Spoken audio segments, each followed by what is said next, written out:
Hello, and thank you for tuning in to Behind Marketing Lines, where stories fuel growth. I'm your host, Zeeshan, and today my guest is Jaimesha Patel. Jay, good to see you behind Marketing Lines. Thank you so much for having me, Z. I'm really excited for our conversation.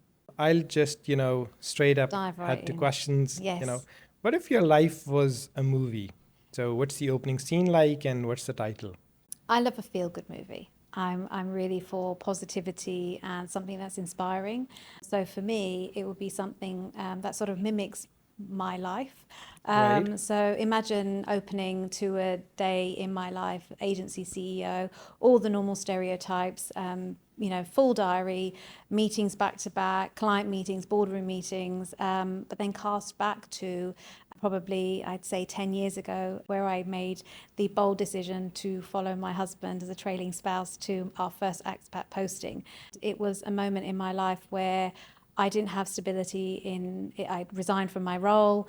And, for those people that know me, I look for stability, I look for certainty, and I build that around me in my teams and the work I do.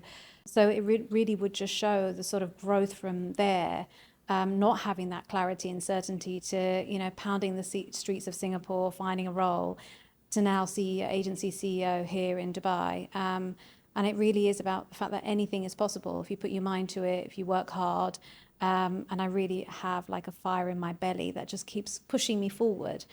So yeah, that's probably what I would say. Interesting. And what would be the title of the movie?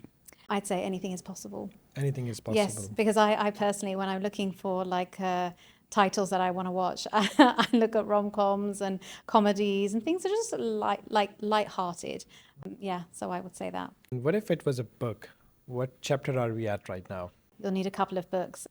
But the current chapter, I would say, would be doing something that's meaningful. And that talks a lot about what I just said around, finding certainty in my work. I have so much passion for what I do. And right now, everything I'm doing is about building something that's meaningful, value adding for my clients, value adding for my team. And probably the next chapter would be sort of getting it almost right. We're not quite there, but we will get there. And it's funny, I just read a LinkedIn post today about it's sort of it's the journey towards that end goal. And I love this journey. I'm really excited to be on this journey. Perfect. And I would love to understand your origin story. How did you get into advertising the agency life?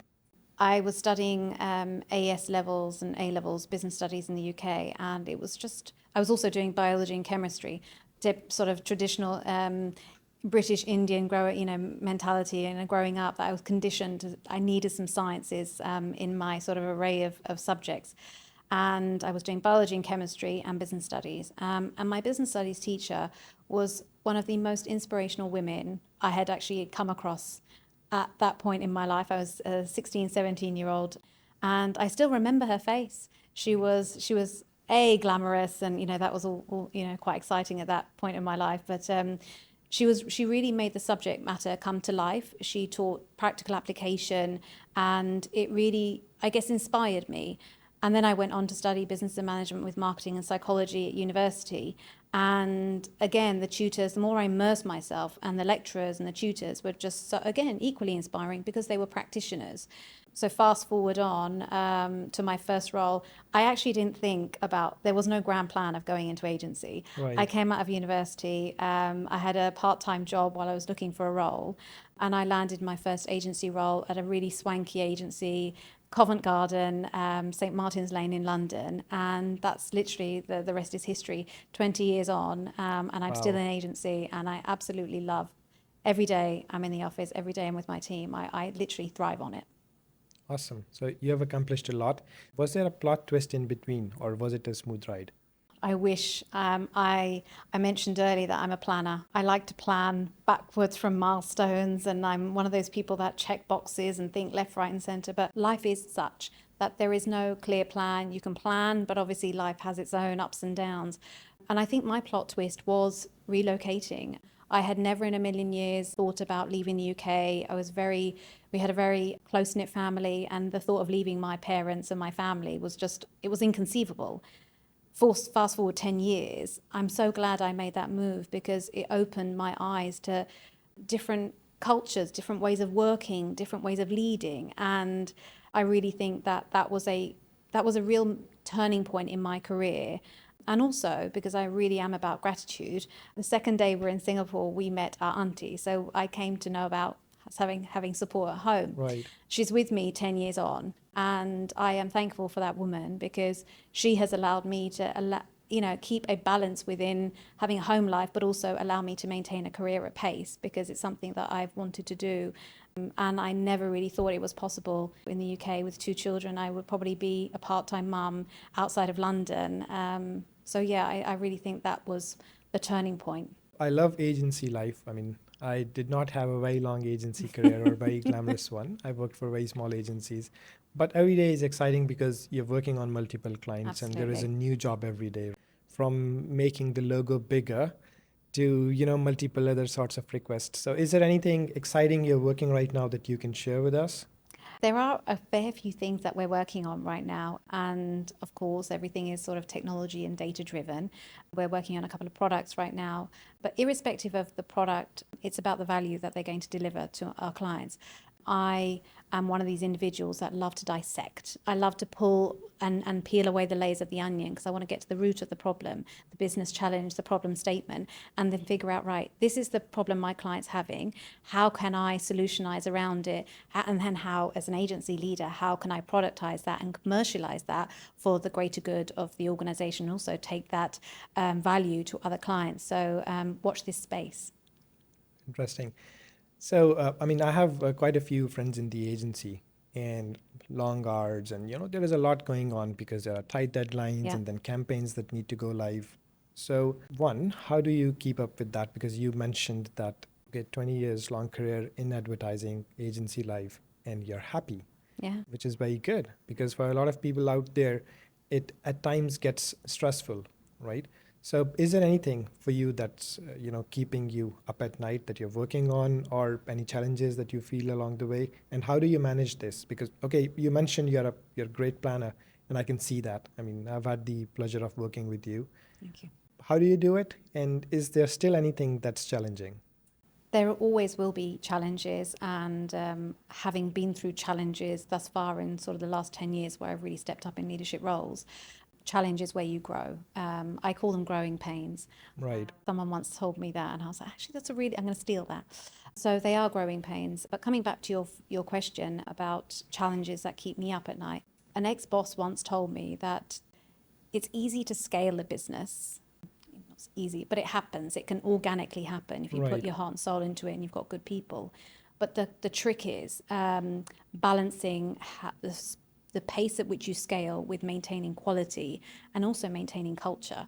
So I'm at a point where in the agency I lead, it's about really finding that sweet spot where, because we are growing exponentially, I joined and we were sort of 60 and we're going to be shy of 100 by the end of this year. So we are growing exponentially, but it's now finding that balance where I do not compromise quality just because I want more clients coming in the doors, because clients come to us for a reason, and I pride myself on delivering value to those clients. So that's one, I guess, thing that keeps me up at night. I find myself more and more these days waking up out of sleep and like with ideas. I know it's quite cliche, but I have a notepad. I write things down. I want to consistently feed those ideas into the team because through ideas you get inspiration. Others then feed into that. So it's an organic process. But also coming back to your other point about why I'm happy, I honestly enjoy agency life. I have had the pleasure of and fortune, good fortune, of being able to work on some huge clients down to boutique clients. I think at the heart of it, I just love solutionizing. I love problem solving, and just the nature of who I am as an individual. I love taking people along that journey with me. So I do it because I have great people around me. Awesome. And for a lot of people who are going to watch this episode or listen to it, they see you on LinkedIn as a CEO, an accomplished CEO. But we would want to understand, how does a day in your life look like if we were to zoom into it? For a lot of aspiring people who want to have an agency life and still, somehow manage that work-life balance? How do you achieve it, and how does a day look like in your life? Sort of stereotypical diary of an agency CEO. It's crammed with meetings, and I am actually making a conscious decision to try and not try. I will find time for me to sort of sit back and reflect, because I think there's not enough of that sometimes, because we're so busy in sort of the rigmarole. We have an open door policy. And what that means is I have individuals walking into my office, all day. Right. And I don't stop that, because I'm in my role for a reason. And through those experiences, I can also coach and mentor others. They come to me with, people know I don't like problems. They know I like solutions. So they come to me Interesting. first with solutions, and then I help them sort of tease that out. I play devil's advocate, because that's my job. So ultimately, I want those conversations to happen. So, it's for the betterment of the agency and ultimately the betterment of our clients. I love that because I have the same policy with my team. I mean, I don't have a 100 people team to manage. It's a very small one. But still, I always tell them that, whenever you're coming to me, come to me with a solution. Yeah. Try to understand it.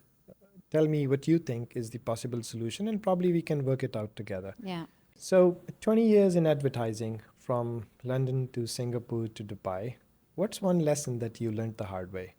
I think it still stings a little bit today. So I'm a very trusting person, Z, Right. naturally. I love to see the good in people. And I continue to do that. But I think I have now shifted slightly in terms of my approach, which is rather than giving sort of trust away freely, I want people to show me what you can do rather than telling me what you can do. Right. And actually, that was a tip someone once gave to me. It's not about what you say, it's about what you do, your words and in action. Agreed. That's where I learned the hard way, which was expecting that what someone says they will do is quite different sometimes to what they will actually do. And yeah, but I think it's those experiences that shape you, that make you more aware.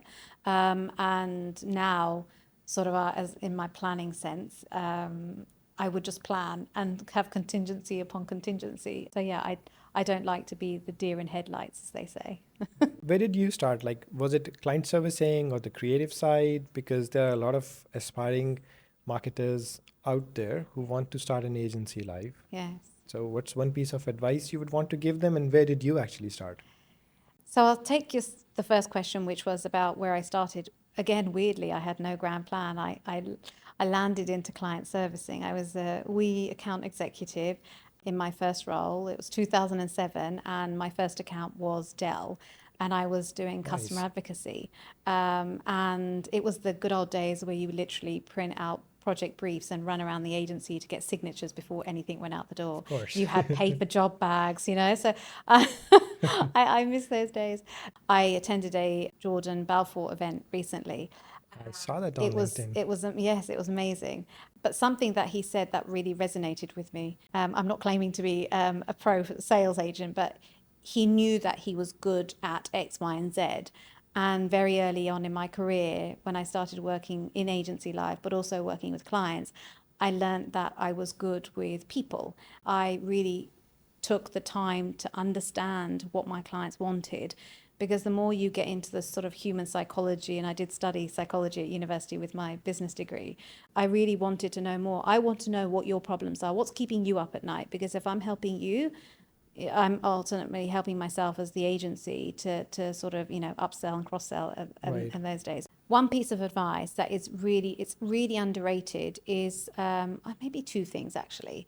I would say communication is everything. I Right. think it's so underrated, and I think I've probably been speaking with different client leaders and agency leaders over the past like couple of months, and everyone says that communication was one of the things that let them down in X, Y, and Z situation. So Right. there's nothing that can be said for clear, transparent, honest, authentic communication. The second piece of advice I would give, just as an additional throwaway, would be to back yourself, because you don't need to be the loudest in the room, and you certainly, it's fine if you're the quietest, but believe in yourself, have conviction when you present. It's that confidence that's going to get other people believing in you. Right. I wish someone had told me this very early on in my career.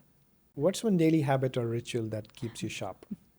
Well, I think it keeps me sane. So I'm one of these people that maybe it's my OCD, but I cleanse my inbox. It's a habit that I also am trying to instill in others because I really believe in not being a roadblock. So if there's something sitting in my inbox, even as CEO, if I'm able to clear my inbox and have 0 unread messages at the start and the end of each day, I would expect that of others, because if there are, how I think is, if there's unread emails, then you're impacting someone else's ability to work and deliver, which means that someone's clearly going to get time crunched. And I really believe in sort of respectful communication and also being respectful of people's time. Right. So here is a note to self, Zeeshan. If a CEO has her inbox cleaned, why do you have 2,374 emails in your inbox? So, well, guilty, but yeah, most of them are junk, of course. But I'm sure you yeah, get a I lot of still have a emails. lot of unread emails in my inbox, and I think I need to take this tip from you how to do that. What's one underrated tool or framework that people should rely on, but they don't? Or if there is an app that you would want to recommend to people that, start using it? Um, I was using apps at some Oh, point okay. for planning, Right. because I'm a person that has reminders for reminders, and I have reminders for others as well. Because Right. people joke that, Jay, you're the person that will remember an email that was sent last February at 3:56. I don't know how I've just learned to remember things, but I plan and I like to write things down. So I was using a planning app, and then I found it wasn't sort of intrinsic in the way I work, and I had to fill too many fields into save it. I just want to write notes down. So I always keep a note taker with me, and also in the advent, obviously, of ChatGPT, she's become my best friend. Yes, she's a she. She mimics me, but I leave voice notes for myself, and I come back to them at the end of the day, because I'm always having, there's always an opportunity for inspiration and always an opportunity to, tease something out of a conversation that actually this is something that could actually add value in XYZ ways. So yeah, that's probably one thing. Did you try the roasting command on ChatGPT? No, I haven't. What's that? Oh, it's interesting. So you go to ChatGPT and you ask her. For me, it's an him. It's him. Yeah. So you ask her that, roast me based on the inputs or the commands or the Wow. prompts that I've been giving you so far. Oh, it's amazing. To me, it was like, do you think I'm your unpaid internee? And Wow. while you keep on telling me that, we need to have clear communications and all, but again, when I give you an output, you always go back and say, add some sort of story to it or a twist to it. So if you want to have, straight communications, then you shouldn't be doing that. And then I it love went that. on and on and on, and it was amazing. I'm going to do that. The first thing I do when I leave here, I'm going to do that. I can just imagine what she's going to say to me, because I believe in being firm but fair. Right. And whenever I sort of write an email and then she helps me construct it, I always add like, make it less firm, make it a little bit softer. And then she will probably say to me, "Well, you want to be a firm but fair CEO. Your emails need to stop being so nice and just get to the point." I think you will really like it. I will. It's a Perfect. self-critique, a look in the mirror. Yes. Sort Yeah. of, it is Yeah. Yeah. indeed. Yeah. So, what if you were teaching a crash course to your younger self, probably from 20 years ago? So, what would be the first chapter that you would teach? I would say don't shrink to make yourself fit in, Interesting. because I started an agency where it was sort of yes sir, 3 bags full, sir. But it stayed with me thus far. And I mentioned to you when we were getting ready for this that if you'd asked me to come on this show 10 years ago, 12 years ago, I'd have been like, see, no, I don't think I I wouldn't be can. asking you 10 years ago, And anyways. but now, because I honestly I have a voice, and I would say to my younger self, you have a voice, use it in the right way and for betterment of yourself and those around you. That is so true. You have a voice, use it. I think that's a lesson for all of us as Yes, well. it is. Yeah. So, now we head to the rapid fire round, and I Okay. have a few personal and a few professional questions Go for for it. you. So, you have to choose either one of them. Okay. I'll start with the professional ones. SEO or paid? Paid. Thank you. Brand or performance marketing? Performance marketing. Creativity or data? Data. Startup hustle or corporate structure? Startup hustle. Books or podcasts? Books. But I love your show. Thank you so much. That's a reassurance. I was waiting for this. Okay, LinkedIn or Instagram? LinkedIn.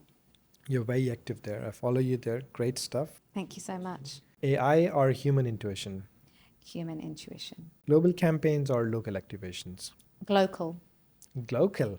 I like Global. it. Yes. Yeah. Interesting. You see what I did there. Yeah. Spoken like a true marketer. TV ads or TikTok reels? Neither. Neither. Neither. So, what would you recommend instead? I would do what's right for the brand, and that is not cookie cutter. I think I'm in so many conversations at the moment where it's like, right, we've got to activate all of these channels, and it sort of feels like a bit of a tick box where as I mentioned in my first agency, we used to go around with a piece of paper with what channels we wanted to activate. And it literally was like, okay, social, but what channels, etc. And I feel like we're doing that. It's becoming a bit cookie cutter. Yes, customized channel strategy is really important, but maybe none of those channels, maybe all of them. So That is so yeah, true. yeah, I think we need to move away from just the cookie cutter. Working from office or remote working? Office, Office. yes. Risk taking or playing it safe? I sort of sit in the middle, but I say risk taking. Risk taking, but informed. Customer first or product first? Customer first. A few personal questions. Coffee or tea? Tea. Early mornings or late nights? Early mornings, afternoons, late nights. I'm everything. Yes. Mountains or beaches? Beaches, Readings or web series? web series. Solo travel or group trips? I would love to do a solo trip, but I have massive mummy guilt, so it would always be group trips and family trips. Are you a minimalist or a collector? Minimalist.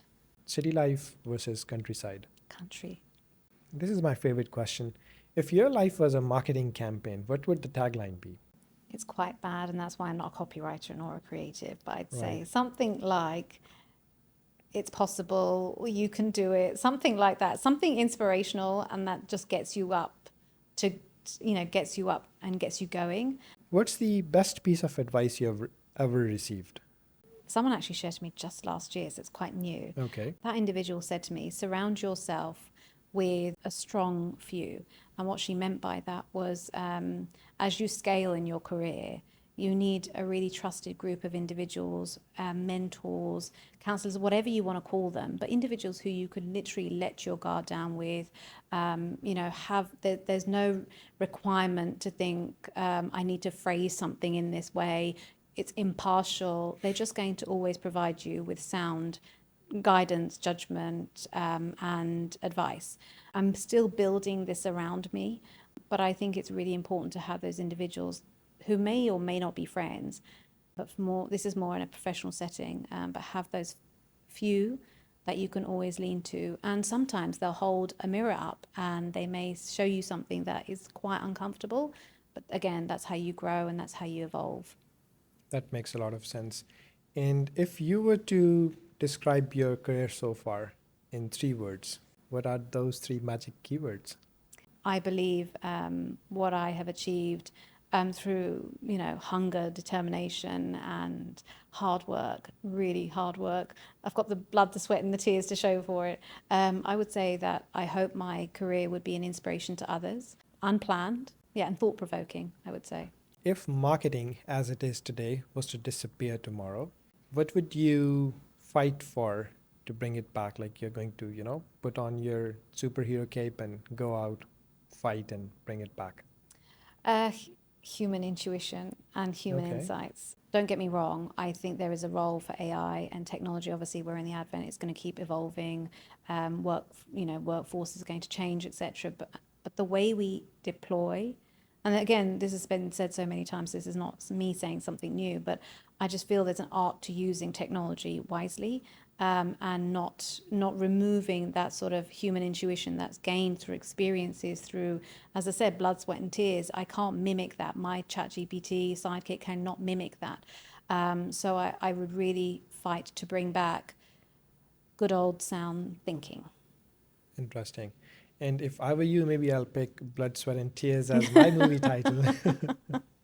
I Actually, that's a good one. Right. So you work for an agency and you put billboards on Sheikh Zayed Road every day. Yeah. But still, if you get a chance to put a billboard up on Sheikh Zayed Road about yourself, what would you write on it? It would be something like, if I can do it, so can you. I did not think I'd be here 10 years ago, and here I am today. So honestly, anything is possible. You can do it. When credits roll on your professional journey, what would you want those lines to read? Again, something inspirational, because I ooze positivity. I want to be that person that sort of lifts people.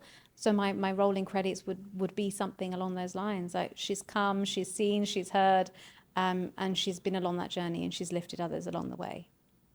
Perfect. No, you do lift others along the way, because I keep on looking at your LinkedIn and you're pushing people and you're promoting people, you're promoting your team, you're promoting others, and you're very kind with your words, especially on LinkedIn. Thank you. When people meet you. So thank you for doing that. I think that's one thing that lifts the morale and the spirit of the people around you.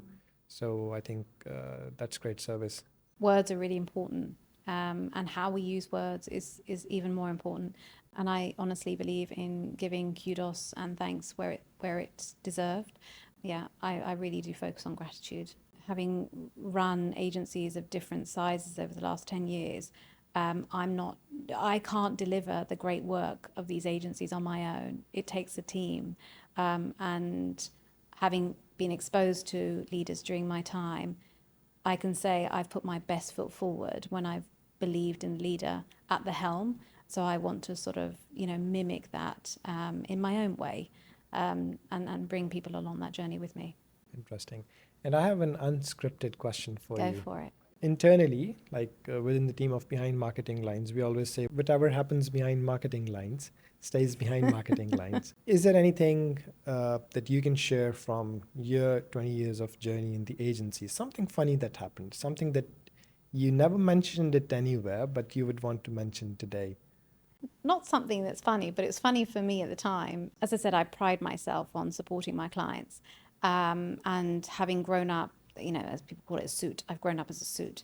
So for me, it's always about helping my clients get out of a bind. And I still remember an ex-client in Singapore.